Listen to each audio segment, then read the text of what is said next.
Hello, आप सभी का इस चैनल पे स्वागत है। तो आज इस वीडियो में हम बात करेंगे जो आपका चैप्टर नंबर 2 है। ठीक है, क्या हमारे आसपास के पदार्थ शुद्ध हैं, इसके लेक्चर नंबर 1 की। जो इसका लेक्चर नंबर 1 है, इसमें हम इसकी बेसिक बातों को समझेंगे। और इससे पहले मैं चैप्टर 1 कंप्लीट अपलोड कर चुका हूँ। अगर आपने चैप्टर 1 नहीं देखा है तो आप पहले वो देख लेना। तो चलिए शुरुआत करते हैं। देखो, चैप्टर का नाम क्या है कि क्या हमारे आसपास के पदार्थ शुद्ध हैं। तो सबसे पहले हमें यहाँ पता लगाना होगा कि भाई यहाँ पर शुद्ध पदार्थ का क्या मतलब है। ठीक है, तो देखो यार, जनरल लाइफ में शुद्ध का मतलब होता है जिसमें कोई मिलावट ना हो। लेकिन अगर हम साइंटिफिकली शुद्ध पदार्थ की बात कर रहे हैं तो साइंस के हिसाब से, यानी कि विज्ञान के हिसाब से, शुद्ध पदार्थ का अर्थ होता है कि पदार्थ एक ही प्रकार के कणों से मिलके बना है और सभी कणों की रासायनिक प्रकृति समान है। मतलब क्या है कि हम किसी भी पदार्थ की बात करें, ठीक है, उस पदार्थ के जितने भी कण होंगे सब अगर एक जैसे हैं हर प्रकार से, मतलब ठीक है, हर तरह से वो सारे के सारे कण एक जैसे हैं अगर, तभी हम कहेंगे कि वो पदार्थ शुद्ध है। नहीं तो वो शुद्ध नहीं माना जाएगा साइंस के हिसाब से। ठीक है, जैसे कि अगर आप मान लो दुकान पे दूध लेने जाते हो, ठीक है, तो दुकान पे जो दूध मिल रहा है उसको शुद्ध होने का मतलब क्या है कि उस पर कोई मिलावट है या नहीं। ये तो जनरल भाषा में होता है। लेकिन साइंस के हिसाब से शुद्ध पदार्थ का मैंने क्या मीनिंग बताया कि सारे जो कण हैं वो एक तरह के हों। तो साइंस के हिसाब से जो दूध होगा वो शुद्ध नहीं होगा। क्यों? क्योंकि इसमें अलग अलग तरह की चीज़ें होती हैं और अलग अलग तरह के कण पाए जाते हैं। इसमें फैट पाया जाता है, विटामिन पाया जाता है, वाटर के मॉलिक्यूल्स पाए जाएंगे। ठीक है, तो बहुत सारी चीज़ें होंगी, इसीलिए ये साइंस के हिसाब से शुद्ध नहीं होगा। तो यहाँ पर ठीक है, कुछ शुद्ध और अशुद्ध पदार्थ दिए गए हैं। ठीक है, जो पहचानने हैं कि साइंस के हिसाब से शुद्ध होंगे या नहीं। जैसे पहला क्या है, समुद्र का पानी। तो ये साइंस के हिसाब से शुद्ध नहीं होगा, क्योंकि समुद्र के पानी में बहुत सारी चीज़ें घुली होंगी, बहुत सारे अलग अलग तरह के कण पाए जाएंगे। तो सभी कण एक तरह के तो नहीं हो सकते। ठीक है ना, समुद्र के पानी में नमक घुला होगा और भी बहुत सारे सॉल्ट घुले होंगे। ठीक है, और भी बहुत सी चीज़ें घुली होंगी। तो हम ये बोलेंगे कि समुद्र का पानी साइंस के हिसाब से शुद्ध नहीं है। ऑक्सीजन गैस की बात करें, ठीक है, तो ये शुद्ध होगी, क्योंकि जो ऑक्सीजन गैस होगी, ठीक है ना, उसके सभी कण इस फॉर्म में होंगे, O2 की फॉर्म में होंगे। ठीक है, और सबकी रासायनिक और भौतिक प्रकृति एक जैसी होगी, जितने भी कण होंगे यहाँ पे। ठीक है, चीनी की बात करें तो चीनी भी एक यौगिक है। ठीक है, तो यानी कि ये भी शुद्ध होगा, इसके सभी कण एक तरह के होते हैं। लोहे की कील की बात करें तो लोहे की कील आयरन, यानी Fe, इसके सारे जो कण होंगे उसमें एक ही तरह के कण होंगे, आयरन के कण होंगे सारे, Fe, तो ये भी शुद्ध है। ठीक है, हवा की बात करें तो शुद्ध नहीं होगी, क्योंकि इसमें बहुत सारी चीज़ें पाई जाएंगी। हवा मतलब क्या, गैसेस का मिक्सचर है। तो इसमें O2 भी पाया जाएगा, H2 भी पाया जाएगा, ठीक है, CO2 भी पाया जाएगा, और भी बहुत सारी चीज़ें पाई जाएंगी। तो क्योंकि ये बहुत सारी चीज़ों का मिक्सचर है तो ये शुद्ध नहीं होगा। ठीक है, सोने की बात करें तो ठीक है, ठीक है, इसमें सारे कण गोल्ड के पाए होंगे तो ये शुद्ध होगा। ठीक है, ये अभी मैंने आपको बताया, कितना भी प्योर ले आओ मार्केट से अपने हिसाब से, लेकिन साइंस के हिसाब से दूध अशुद्ध रहता है, क्योंकि इसमें बहुत सारे अलग अलग तरह के कण पाए जाते हैं। ठीक है ना, विटामिन के, फैट्स के, ठीक है, प्रोटीन के, अलग अलग तरह के कण। और अभी मैंने क्या बोला, जब एक ही तरह के कण होगा उसी को शुद्ध बोलेंगे। ठीक है, अगर हम पानी की बात करें तो ये शुद्ध है। ठीक है, इसमें सिर्फ क्या पाया जाएगा, एक तरह के कण, यानी H2O। ठीक है ना, जो इसका ठीक है मॉलिक्यूल रहेगा वो H2O का ही रहेगा। ठीक है, तो इसमें जितने भी कण होंगे सब एक समान होते हैं, तो इसलिए हम बोल सकते हैं कि ये प्योर है। ठीक है, ऐसे ये भी क्या होगा, इम्प्योर होगा, क्योंकि इसमें बहुत सारी चीज़ें अलग अलग बोली जाएंगी। ठीक, अब इसके बाद आता है कि हम मिश्रण किसे कहते हैं। ठीक है, जो आपके NCERT में अगला टॉपिक है वो क्या है, मिश्रण, यानी कि मिक्सचर किसे कहते हैं। ठीक है, तो आपको याद रखना है, दो या दो से अधिक तत्वों या यौगिकों को किसी भी अनुपात में मिलाने से, ठीक है, मिश्रण बनता है। ठीक है, मतलब आपने दो चीज़ें ली और आपने जस्ट उनको मिक्स कर दिया, तो उनके मिक्सचर से जो तैयार हुआ ये मिश्रण है। ठीक है, जब हम मिश्रण को मिलाते हैं तो असलियत में भौतिक रूप से मिलता है, इसमें कोई केमिकल रिएक्शन नहीं हो रही है, याद रखना। ठीक है, इसीलिए मिश्रण के घटकों के गुणों में कोई रासायनिक परिवर्तन नहीं होता है और ये गुण मिश्रण में बरकरार होते हैं। ठीक है, जैसे मैं आपको सिंपल सा एग्जांपल दूं, तो आपने यहाँ पे मान लो पानी लिया, ठीक है, पानी को चीनी में मिला दिया। ठीक है, तो पानी को जब चीनी में आपने मिलाया तो फिर ये शरबत बना। ठीक है, तो जो ये शरबत है, ठीक है, पानी और चीनी का, ये एक मिश्रण है। ठीक है, क्यों मिश्रण है, क्योंकि यहाँ पे कोई ऐसी चीज़ नहीं बन रही जो बिल्कुल अलग हो। जैसे अगर आप शरबत पियोगे तो आपको पता लग जाएगा कि इसमें चीनी है, चीनी की मिठास इसमें आ रही है, मतलब शरबत जिन चीज़ों से बना है उनके गुण अपने अंदर रख रहा है। ठीक है, तो यहाँ पे हम क्या बोलेंगे कि ये एक मिक्सचर है। ठीक, वहीं अगर हम बात करें H2O की, यानी पानी की, तो भले ही ये हाइड्रोजन एंड ऑक्सीजन से मिलके बनता है, लेकिन H2O के अंदर ना ही तो हाइड्रोजन के गुण होते हैं और ना ही ऑक्सीजन के गुण होते हैं, ये बिल्कुल एक अलग चीज़ है। ठीक है, आप पानी को पी के ये नहीं बता पाओगे कि इसमें ऑक्सीजन है और हाइड्रोजन है, क्योंकि पानी के जो गुण हैं वो ऑक्सीजन और हाइड्रोजन से बिल्कुल अलग हैं। तो ये मिक्सचर नहीं है, ये एक यौगिक है जो हम आगे पढ़ेंगे। समझ में आई बात? तो H2O एक यौगिक है, मिश्रण नहीं है। जबकि पानी और चीनी को जब आपने मिलाया तो वहाँ पे शरबत बन रहा है, क्योंकि यहाँ पर सिर्फ भौतिक रूप से मिल रहे हैं पानी और चीनी, यहाँ कोई केमिकल रिएक्शन होने के बाद शरबत नहीं बनी है। लेकिन H2 और O2 आपस में केमिकली कंबाइन होंगे तब वहाँ पे वो H2O बनेगा, इसलिए ये एक यौगिक है जबकि शरबत एक मिश्रण है।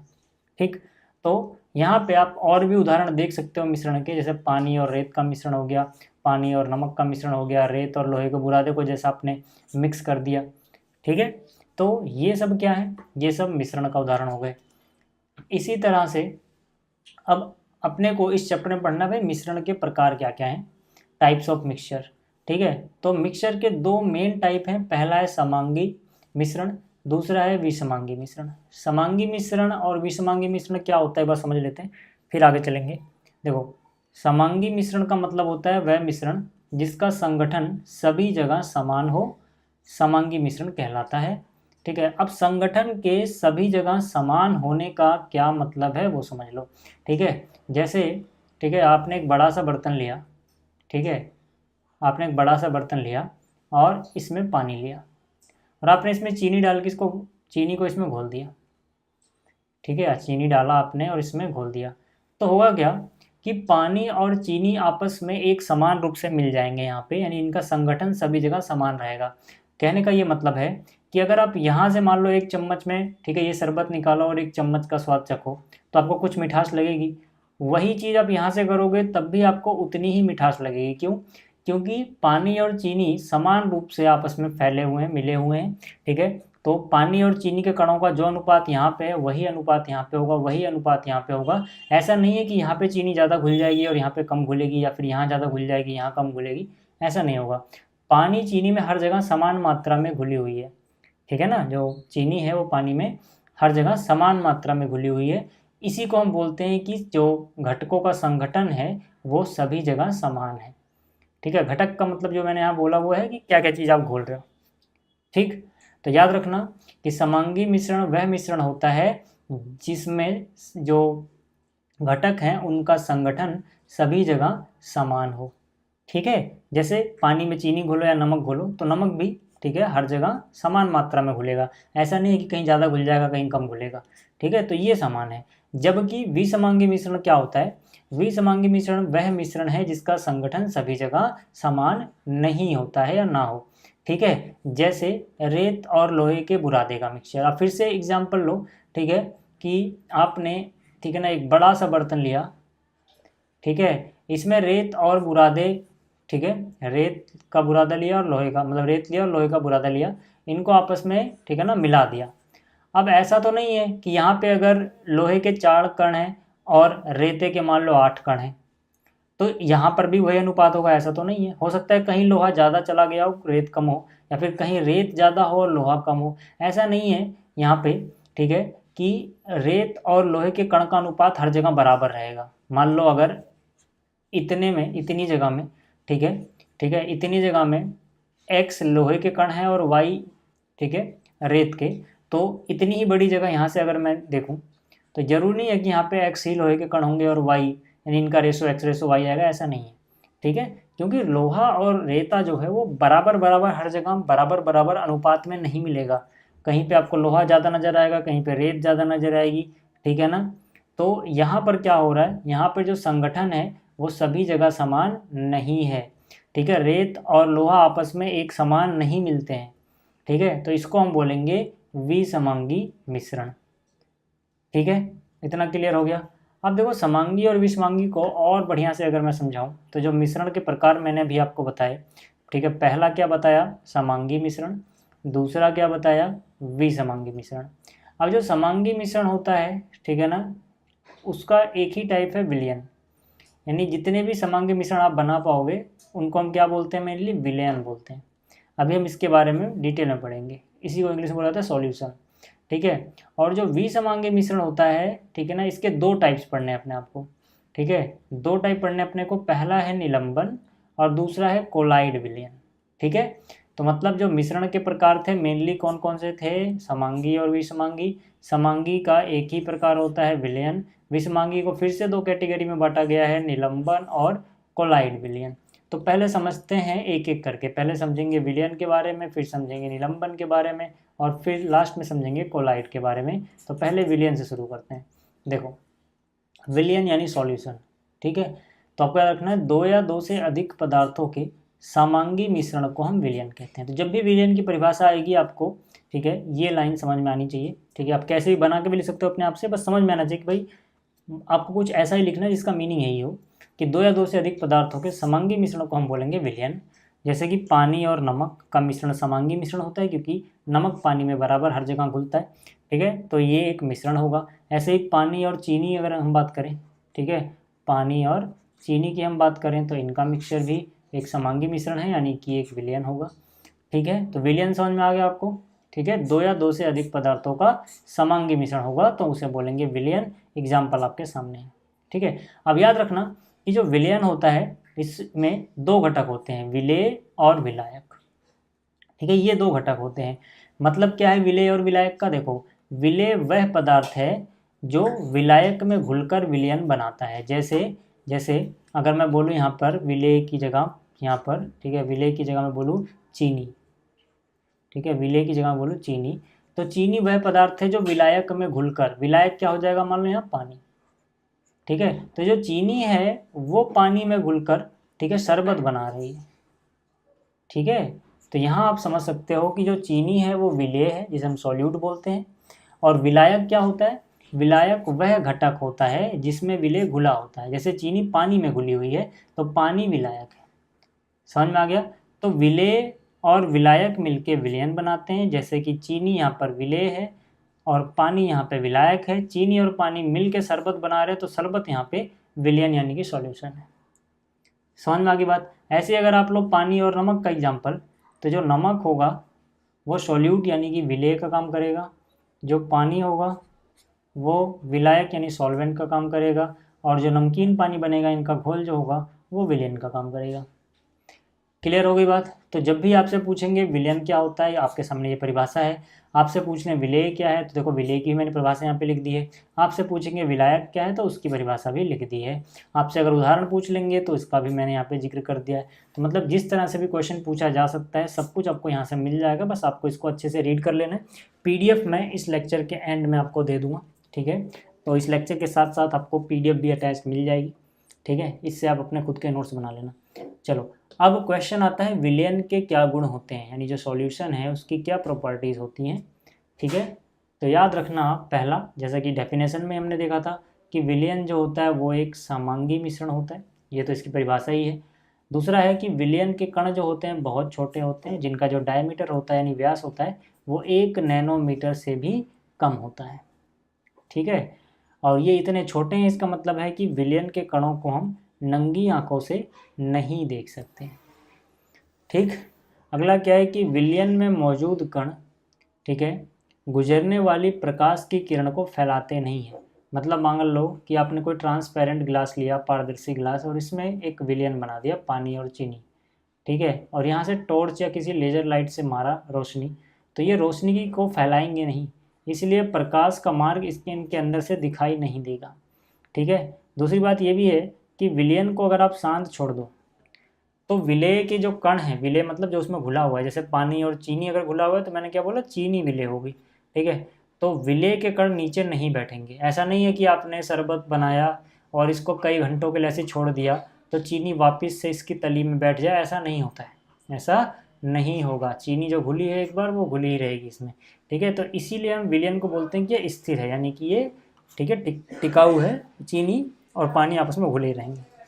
ठीक है, दूसरी बात ये भी है कि निस्पंदन की क्रिया, निस्पंदन मतलब छानने की प्रक्रिया, ठीक है, छानने की प्रक्रिया से विलेय कणों को विलयन से अलग नहीं किया सकता है। ठीक है, अगर मान लो आप कपड़े से या किसी छन्नी से पानी और चीनी के शरबत, ठीक है, को छानो तो उसमें से चीनी अलग और पानी अलग नहीं होगा। ठीक है, आगे बात समझ में। चलो, अगला देखो है जो अपना टॉपिक है वो है विलयन की सांद्रता। ठीक है, तो समझते हैं कि भाई विलयन की सांद्रता का क्या मतलब होता है। देखो यहाँ पे सांद्रता को मैं हल्का सा विजुलाइज कर रहा हूँ, तो आप इसको समझ लो। जैसे मान लो, ठीक है ना, कि आपने, ठीक है, पहले जो इसकी परिभाषा है इसको एग्जैक्टली मत पढ़ो, पहले टूटे फूटे शब्दों में समझो ताकि आपको विजुलाइज हो पाए। ठीक है, कि सांद्रता का क्या मतलब है। मान लो आपने एक बर्तन लिया और इसमें थोड़ा, ठीक है, पानी लिया, मान लो 1 लीटर पानी ले लिया। अब इस 1 लीटर पानी में, ठीक है ना, इस 1 लीटर पानी में आपने पहले चीनी डाली 50 ग्राम और इसको घोला। ठीक है, अब सोचो कि जो इसमें मिठास होगी, क्या वो सेम रहेगी अगर मैं इसमें 50 ग्राम और घोल दूँ चीनी तो? नहीं। अब चीनी का गाढ़ापन इसमें बढ़ता जाएगा, पानी में चीनी का गाढ़ापन बढ़ता जाएगा जैसे जैसे मैं चीनी और डालता जाऊँ। मान लो मैंने 50 ग्राम चीनी और ऐड कर दी, अब ये और ज़्यादा गाढ़ी हो गई, यानी इसकी सांद्रता बढ़ गई। अब सांद्रता को थोड़ा थोड़ा फील कर पा रहे होगे। ठीक है, मान लो इसमें फिर से मैंने 50 ग्राम चीनी और डाल दी, तो पानी के अंदर चीनी की सांद्रता और बढ़ गई। समझ पा रहे हो सांद्रता? ठीक है, तो सांद्रता का असली मतलब क्या है? सांद्रता का मतलब है कि जो टोटल विलयन बन रहा है उसमें जो चीज़ घोल रहे हैं उसकी मात्रा कितनी है। अगर उसकी मात्रा ज़्यादा होती जाएगी मतलब विलयन अधिक सांद्र होता जाएगा, अगर हम मात्रा कम करेंगे तो मतलब विलयन डाइल्यूट होता जाएगा। समझ में आई बात? तो यहाँ पर विलयन की सांद्रता की सीधी सी परिभाषा है कि किसी विलयन की सांद्रता का मतलब है कि विलयन की दी गई मात्रा में मौजूद विलेय की मात्रा कितनी है। समझ में आ गया? यानी कि अगर टोटल शरबत 1 लीटर है तो उसमें कितनी चीनी घोली गई है ना? यही चीज़ हमें बताएगी उसकी सांद्रता। ठीक। तो यहाँ से अब इसको हम अलग अलग तरीकों से निकाल सकते हैं। सांद्रता निकालने का तरीका अलग अलग होता है। द्रव्यमान बाई द्रव्यमान यानी मास बाई मास निकाल सकते हो। ठीक है, और आप आयतन के हिसाब से भी निकाल सकते हो। ठीक है, तो मतलब क्या कि आपने विलेय का द्रव्यमान कितना लिया है ये अगर ऊपर लिखा और उसको भाग दे दिया विलयन का द्रव्यमान क्या था। विलयन समझते हो ना, अगर पानी और चीनी मिल रहे हैं तो पानी और चीनी मिला के जो आएगा वो विलयन होगा। ठीक है, तो विलेय का द्रव्यमान सिर्फ यानी चीनी का द्रव्यमान ऊपर लिखा और पानी और चीनी दोनों मिला के जो द्रव्यमान है वो विलयन का द्रव्यमान हुआ, वो नीचे लिखा, क्योंकि यहाँ पे विलायक नहीं है, विलयन है, याद रखना।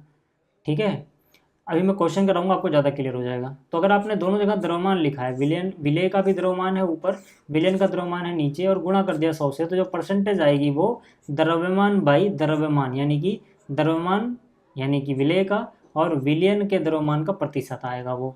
ठीक है, अगर आपने ऐसा नहीं किया, आपने विलेय का तो द्रव्यमान लिया लेकिन विलयन का आयतन ले लिया, जैसे कितने लीटर बना वो शरबत, ठीक है ना, लीटर में तो आयतन नापते हैं। ठीक है, तो अगर आपने ये तो द्रव्यमान लिया ग्राम में या किलोग्राम में कितने ग्राम चीनी घुली या कितने किलोग्राम चीनी घुली, लेकिन विलयन यहाँ पर अपने आयतन में ले लिया कि भाई इतने मीटर क्यूब है, इतने घन सेंटीमीटर क्यूब है, जो भी आपने लिया आयतन ले लिया, तब हम उसको बोलेंगे द्रव्यमान बाई आयतन, यानी कि द्रव्यमान बाई, ठीक है, विलयन के आयतन का प्रतिशत निकला है। अब क्वेश्चन में हो सकता है आपसे द्रव्यमान बाई द्रव्यमान पूछा जाए या आपसे द्रव्यमान बाई आयतन पूछा जाए, कुछ भी हो सकता है। ठीक है, क्वेश्चन करके दिखाता हूँ, आपको ज़्यादा समझ में आएगा। देखो ये आपका उदाहरण है, ठीक है ना, एनसीईआरटी का 2.1। इसमें पूछा गया एक विलयन के 320 ग्राम विलायक जल में 40 ग्राम साधारण नमक विलेय है, विलयन की सांद्रता की परिकल्पना कीजिए। तो यहाँ पर एक बात बताओ, यहाँ पे कौन कौन घुल रहा है यार? ठीक है, यहाँ पर पानी यानी कि जल, जल के अंदर कौन घुल रहा है सर? नमक। ठीक है, जल और नमक घुल के नमकीन पानी बना रहे होंगे, उसी को चलो हम विलयन बोल रहे हैं, उसी को हम क्या बोल रहे हैं? नमक। चलो ठीक है, या तो मैं लिख ही देता हूँ। ठीक है, वैसे ऐसे लिखना नहीं है आपको समझाने के लिए इतना, ठीक है, बट मैं इसको अच्छे से समझाने के लिए जस्ट लिख देता हूँ। ठीक है, कि भाई यहाँ पर जल और नमक आपस में घुले, ठीक है, तो मान लो एक नमकीन शरबत बन गया। आप नमकीन पानी लिखना अजीब लग रहा है मेरे को, क्योंकि यहाँ पे पानी में कन्फ्यूज जाओगे, इसलिए मैं इसको भी शरबत ही बोल दे रहा हूँ यार, ये साइंस है। ठीक है ना, इसमें इतना हिंदी में मत जाना। ठीक है, तो जल और नमक का एक शरबत बना मान लो, तो जो जल है ना, ठीक है, जो जल है ये यहाँ पर विलायक का काम कर रहा है, यानी जो जल है ये क्या हो गया सर? ये हो गया विलायक। ठीक है, प्लस ये जो नमक है ये हो गया विलेय। ठीक है, और जो शरबत बना है ये हो गया अपना विलयन। ठीक है, तो विलायक यानी कि जल कितना है? 320 ग्राम। विलेय कितना है? 40 ग्राम। तो यार विलयन कितना होगा? 320 में 40 जोड़ोगे ही ना भाई, विलयन कितना होगा? 320 में 40 जोड़ोगे कितना हो जाएगा? 360 ग्राम। अब जो हमसे सांद्रता पूछी है, ठीक है, हमसे क्या पूछी है? सांद्रता पूछी है जो, वो हम कैसे निकालेंगे? ठीक है, अब देखो ये मास बाई मास निकाल सकते हो, क्योंकि दोनों चीज़ें ग्राम में दी गई, मतलब द्रव्यमान बाई द्रव्यमान। ठीक है, तो यहाँ पे आप फॉर्मूला लिख सकते हो विलेय का द्रव्यमान, डिवाइड बाई क्या लिखोगे, विलयन का द्रव्यमान, गुणा किससे करोगे, 100 से।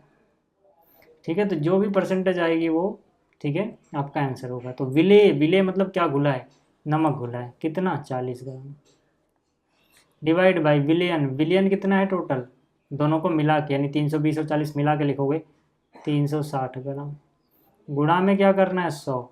ये परसेंटेज जो आएगी वो सांद्रता हो जाएगी। ठीक है, तो यहाँ से एक जीरो से एक जीरो कट गया, 4 एकम 4, 4 गुणा में 9 यानी 36, यानी कि हो जाएगा 100 बटे में 9%। इसमें नमक की सांद्रता है। ठीक है, 100 बटे 9 को अगर दशमलव में बदलोगे तो 9 एकम 9, 9 एकम 9 ऐसे चलता रहेगा, यानी 11.11 ऐसे परसेंटेज। ठीक है, तो ये सांद्रता आ गई। ठीक है, यानी टोटल जो बना है उसका 11.1% उसमें नमक है, ये कहने का मतलब है। ठीक है, तो आपको समझ में आ गया सांद्रता कैसे निकालते हैं, सांद्रता आ गया। अगला वाला आपको खुद करना, मैं हिंट दे देता हूँ। इसमें बोला एक संतृप्त विलयन बनाने के लिए 36 ग्राम सोडियम क्लोराइड यानी नमक, सोडियम क्लोराइड यानी नमक को 100 ग्राम जल में इतने टेम्परेचर पर घोला जाता है, इस तापमान पर इसकी सांद्रता निकालें। ठीक है, तो मैं फॉर्मूला नहीं लिख रहा, मैं आपको सीधा हिंट देता हूँ। सांद्रता कैसे निकालोगे सर, कितनी चीज़ घुली है, यानी जैसे सोडियम क्लोराइड घुला वो कितना है, 36 ग्राम, फॉर्मूला आप लिख लेना एक बार। ठीक है, फॉर्मूले के भी नंबर होते हैं। ये 36 ग्राम घुला है, टोटल विलियन कितना बनेगा सर, 100 ग्राम पानी है, 36 ग्राम ये है, तो 100 और 36 यानी कि 136 हो जाएगा। ठीक है, और गुणा में क्या कर दोगे सर, 100, परसेंटेज निकाल दोगे। ठीक है, ग्राम से ग्राम काट देना, इसको सॉल्व कर लेना, हो जाएगा ये। ठीक है, हो जाएगा ना ये। चलो, जैसे यहाँ पे हुआ था, ऊपर विलेय का द्रव्यमान, नीचे विलियन का द्रव्यमान, गुणा में 100, ऐसे यहाँ पर भी विलेय है 36% नमक, 36 ग्राम नमक, और टोटल विलियन है 100 प्लस 36 यानी 136 ग्राम। ठीक है, इसको सॉल्व कर लो। चलो, विलयन के बारे में बात हो गई, अब बात कर लेते हैं निलंबन के बारे में। निलंबन क्या होता है, देखो, निलंबन एक विसमांगी मिश्रण है जिसके कण घुलते नहीं हैं, लेकिन मध्यम की समष्टि में निलंबित ही लटके रहते हैं। अभी देखो ये विलयन बना नहीं है, बैठ गए हैं कण, लेकिन अगर मैं इसको हिलाऊं, जैसे पानी में रेत डाली हुई है, ठीक है, अभी तो रेत नीचे बैठ गई है, लेकिन अगर मैं इसको ऐसे हिलाऊं, ठीक है, आप एक ऐसे शीशे गिलास में रेत लो, उसमें पानी डालो और दोनों को हिलाओ, तो रेत के कण इस पानी में घूमने लग जाएंगे, ऊपर नीचे, है ना। तो मतलब वो कण लटके हुए हैं, वो कण इसमें लटक जाएंगे पानी में जगह जगह, लेकिन घुलेंगे नहीं, ऐसा नहीं कि वो पानी में घुल जाएंगे। ठीक है, और जब आप इसको छोड़ दोगे शांत, जैसे फिर आपने इस गिलास को रख दिया, तो कुछ देर बाद आपको फिर से यही पोजीशन मिल जाएगी, यानी कुछ देर बाद फिर से ही जो रेत के कण हैं वो, क्योंकि भारी हैं, तो नीचे ऐसे बैठ जाएंगे और ऊपर पानी बच जाएगा। फिर इसको हिलाओगे, फिर वैसे हो जाएगा, फिर ये इसमें निलंबित हो जाएंगे, लेकिन जैसे ही कुछ देर के लिए छोड़ोगे तो नीचे बैठ जाएगा। तो मतलब क्या है कि एक विसमांगी मिश्रण है, इसमें पानी और जो रेत के कण हैं ये बराबर बराबर एक दूसरे में घुल नहीं रहे हैं हर जगह। ठीक है, समझ में आ गई बात। तो जैसे अगर इसको घुमाओगे भी तो हो सकता है कि रेत के कण यहाँ पे ज़्यादा इकट्ठा हो जाए, यहाँ थोड़ा कम रहे, या बीच में, ठीक है, पानी ज़्यादा रहे, किनारे किनारे रेत ज़्यादा रहे, ऐसा भी हो सकता है। तो मतलब हर जगह बराबर बराबर नहीं घुलेंगे, इसलिए विसमांगी मिश्रण होता है निलंबन। और इसकी खास बात क्या है कि ये इसमें लटके रहते हैं, और अगर छोड़ दिया जाए इसको, निलंबन की सबसे खास खास पहचान क्या है कि अगर इसको आप डिस्टर्ब ना करो, ग्लास को हिलाओ डुलाओ नहीं, तो वापस से रेत के कण नीचे जैसे बैठ जा रहे हैं। ठीक है, ऐसे जितने भी निलंबन बनते हैं, जरूर नहीं है सिर्फ रेत और पानी का मिक्सचर ही निलंबन है, और भी एग्जाम्पल होते हैं। ठीक है, तो इतना तो पक्का है, लेकिन जो कण जो भी होंगे अगर वो निलंबन है तो वो सारे के सारे कण नीचे बैठ जाएंगे अगर हम इनको अनडिस्टर्ब्ड छोड़ दें तो। ठीक है, एग्जाम्पल क्या, जैसे पानी और रेत का मिश्रण है, ठीक है, तो पानी और रेत को आपने ऐसे मिला दिया, थोड़ी देर बाद छोड़ोगे नीचे बैठ जाएंगे। ठीक है, चौक और पानी का मिश्रण है, चौक और पानी घोल दो, थोड़ी देर बाद घोलोगे तो देखोगे, छोड़ दोगे देखोगे चौक भारी थी नीचे बैठ गई है और ऊपर पानी बच गया है। ठीक है, इस तरह से आटे में पानी घोल दो सर। ठीक है, शुरू में तो दिखेगा धुंधला धुंधला पूरा घुल गया है जैसे, लेकिन असलियत में क्या होगा, जैसे जैसे आप छोड़ोगे आटा नीचे बैठता जाएगा और पानी ऊपर बच जाएगा। ठीक है, तो ये जो एग्जाम्पल हैं ये सारे निलंबन के एग्जाम्पल हैं। खास बात क्या है कि यहाँ पे आपको कण दिख भी रहे हैं, जैसे आप इसमें घुमा दोगे तो रेत कण आपको दिखाई देंगे, यानी इसके कण दिखाई देते हैं, इसके कण नीचे बैठ जाते हैं। छान लोगे तो ये पानी से रेत अलग भी हो जाएगी, यानी कि इसको हम छान के अलग भी कर सकते हैं। तो यही सारी प्रॉपर्टीज़ मैंने देखो यहाँ पे लिख दिया बढ़िया से। ठीक है, क्या है निलंबन के गुणधर्म, निलंबन एक विसमांगी मिश्रण होता है, आपको समझ में आ गया होगा। निलंबन में मौजूद कणों का आकार बड़ा होता है और ये कण आंखों से दिखाई देते हैं। तीसरा, निलंबन के कण फिल्टर पेपर से होकर नहीं गुजरते, यानी आर पार नहीं जाएंगे, यानी कि इनको छानने से अलग किया सकता है ना। ठीक है, अगर आपको ऐसे नहीं लिखना तो आप इसको और अच्छे से लिखना कि निलंबन के कण फिल्टर पेपर द्वारा छान के अलग किए जा सकते हैं। ठीक है, अगला क्या है, निलंबन में मौजूद कण प्रकाश की किरणों को फैला देते हैं जिससे पथ दिखाई देता है। अगला है, निलंबन अस्थिर होता है, मतलब कुछ दिन बाद, कुछ देर, ठीक है ना, कुछ देर अगर आप इसको छोड़ दोगे तो कण नीचे बैठ जाएंगे। ठीक है, निलंबन को अलग करने के लिए छानने की प्रक्रिया का इस्तेमाल किया जा सकता है। ठीक है, तो बेसिकली ये जो पॉइंट होगा ना, समझ लो रिपीट हो गया, इसको एक ही बार लिखना, क्योंकि दोनों एक ही बात बता रहे हैं कि निलंबन के कण फिल्टर पेपर से नहीं गुजरते हैं, मतलब उनको छान के अलग कर लेंगे, है ना। तो आप चाहो तो ये ना लिख के सिर्फ यही लिख देना कि निलंबन को अलग करने के लिए छानने की प्रक्रिया का इस्तेमाल किया जाता है। ठीक है, जब मैं आपको एक PDF दूंगा तो ये वाला पॉइंट हटा दूंगा, क्योंकि ये और ये सेम ही पॉइंट होगा लगभग। ठीक, अगला आता है कोलाइड विलयन। कोलाइड विलयन क्या होता है, देखो, कोलाइड के कण समान रूप से विलयन में फैले रहते हैं, ऐसा हमें भ्रम होता है क्योंकि लगभग लोगों को एक समान रूप से होते हैं और साथ छोड़ देने पर भी नीचे भी नहीं बैठते हैं। तो ये होता तो प्रतीत है कि समांगी होगा, परंतु असलियत में ये एक विषमांगी मिश्रण होता है। ठीक है, मतलब ये लगभग समान रूप से फैले रहते हैं, ठीक है, लेकिन असलियत में क्योंकि ये पूरे घुलते नहीं है, ये भी मीडियम में लटके रहते हैं, तो इसीलिए इसको हम समांगी नहीं बोल सकते, ये विषमांगी है। ठीक है, जैसे दूध है, दूध के अंदर जो प्रोटीन है, विटामिन है और बहुत सारी चीज़ें हैं, जो उसमें फैट है, वो सब उसी के अंदर लटका हुआ है। ठीक है ना, मीडियम में। ठीक है, और ऐसा नहीं होगा कि आप दूध को शांत छोड़ दोगे तो कुछ चीज़ें नीचे बैठ जाएंगी, नहीं, मतलब ये नीचे भी नहीं बैठते हैं। ठीक है, इससे पहले वाला जो कोलाइड के पहले वाला जो निलंबन था, उसमें से रेत के कण नीचे बैठ रहे थे, इसमें नहीं बैठेंगे। जैसे कोहरा आपने देखा होगा, तो ये कोहरे से आप बहुत ज़्यादा रिलेट कर पाओगे। सर्दियों में आपने कोहरा देखा ना पड़ता हुआ, तो लगता है जैसे समान रूप से हर जगह फैला हुआ है। ठीक है, लेकिन जो कोहरे के कण है ना, असलियत में वो माध्यम में लटके रहते हैं और वो शांत छोड़ा हुआ है आपने अगर, ठीक है, बिल्कुल डिस्टर्ब नहीं कर रहे हो, तब भी वो कण नीचे नहीं बैठते हैं। तो प्रतीत तो होता है कि वो समांगी मिश्रण है, लेकिन वो होता विषमांगी है। और ख़ास बात ये है जो निलंबन से इसे अलग करती है कि इसके कण नीचे नहीं बैठेंगे, इसके कण नीचे नहीं बैठेंगे। समझ में आ गई बात। तो इसका बारे में और डिटेल में जानते हैं। कोलाइड एक विषमांगी मिश्रण होता है। कोलाइड के कणों का आकार 1 से 1000 नैनोमीटर के बीच में होता है। कोलाइड के कण इतने छोटे होते हैं कि इन्हें नंगी आंखों से नहीं देखा जा सकता लगभग। ठीक है, सभी कोलाइड को तो नहीं देखा सकता। कोलाइड के कण इतने बड़े होते हैं कि ये प्रकाश की किरणों को फैलाकर उसका मार्ग दृश्य बनाते हैं। ठीक है, कोलाइड के कणों मतलब इतने छोटे तो नहीं होते कि आप, ठीक है, इतने बड़े तो नहीं होते कि आप इनको आंखों से देख पाओ, लेकिन इतने छोटे भी नहीं होते कि प्रकाश की किरणों को ना फैला पाए, ये कहने का मतलब था। ठीक है, अगला क्या है कि कोलाइड के कणों को छानने से अलग नहीं किया सकता, लेकिन इन्हें अपकेंद्रीकरण तकनीक द्वारा अलग किया जा सकता है। जैसे आपने दही में से मक्खन निकालते हुए देखा होगा ना, उसको गोल गोल घुमाते हैं उसमें मथनी डाल के, तो अलग हो जाता है। तो उसको विधि को जिसमें गोल गोल ऐसे घुमाया जाता है अपकेंद्रीकरण विधि कहते हैं। ठीक है, और जो कोलाइड होते हैं ये टिंडल प्रभाव को दिखाते हैं। कोलाइड जो होते हैं ये टिंडल प्रभाव को दर्शाते हैं। अब क्वेश्चन आता है टिंडल प्रभाव क्या है, क्योंकि ये बहुत इंपॉर्टेंट है, तो इसको देख लेते हैं। ठीक है, अगला टॉपिक है अपना टिंडल प्रभाव, टिंडल इफेक्ट। देखो, जब आपने देखा होगा आपकी खिड़की में से रोशनी आए या फिर किसी जंगल में जाओ या जहाँ पेड़ पौधे हों, वहाँ से जब धूप ऐसे छन के आए, तो जो धूप आ रही होती है ना, उसका रास्ता विजिबल होता है, उसमें जो कण होते हैं वो चमकने लगते हैं। जैसे आपके घर में, ठीक है, धूप कहीं से आ रही है खिड़की वगैरह से, तो उसमें धूल के कण चमकते हुए दिखाई देते हैं, घूमते हुए दिखाई देते हैं।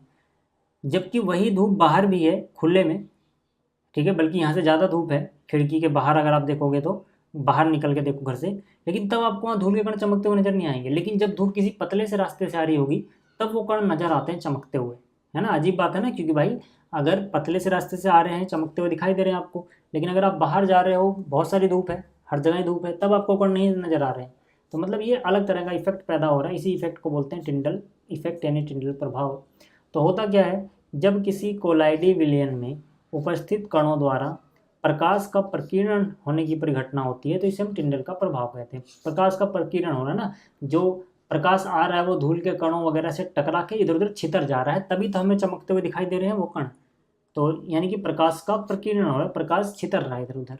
ठीक है, फिर से ध्यान से देखना, जब आपकी खिड़की में से धूप आए, कि जो कण है ना, रेत कण जो होंगे, उनसे धूप टकरा रही है तभी वो चमक रहे हैं। ठीक है, और टकरा के इधर छितर रही है, मतलब धूप का प्रकीर्णन हो रहा है, प्रकाश का प्रकीर्णन हो रहा है। ठीक ठीक, तो ये था पहला लेक्चर। अगले लेक्चर में हम ये सारी चीज़ें पढ़ेंगे। ठीक है, इस लेक्चर में हम इतना ही करेंगे। ठीक है, बाकी जो चीज़ बचती है इस चैप्टर की वो हम अगले लेक्चर में कर लेंगे, यानी अगले लेक्चर में ये चैप्टर समाप्त हो जाएगा। तो पहले लेक्चर को देखने के लिए थैंक यू, जल्दी मिलेंगे अगले लेक्चर में। एक बार और आप सभी का धन्यवाद इस लेक्चर को देखने के लिए।